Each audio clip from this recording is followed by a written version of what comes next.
Honey, do you know that your window's broke? I go, can't be broke.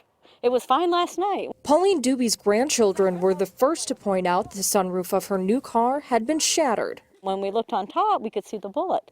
Doobie says she believes the bullet came from this shooting range. The Department of Inland Fisheries and Wildlife's Summerhaven Range is next door to her home, and their presence hasn't gone unnoticed. Sounds like machine guns and cannonballs.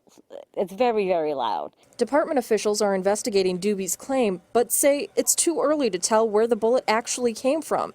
However, Doobie says she has no doubt it's from the neighboring range. There was a lot of shooting that night, and there was a lot of shooting early in the morning. The range is restricting access to the public following Doobie's claim.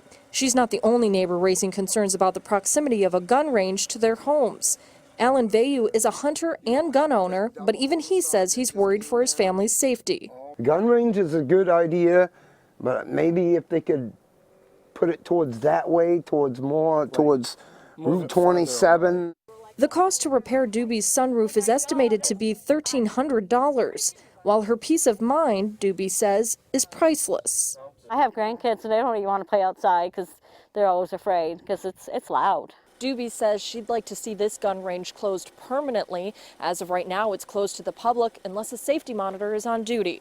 In Augusta, Courtney Sturgeon, WMTW News 8.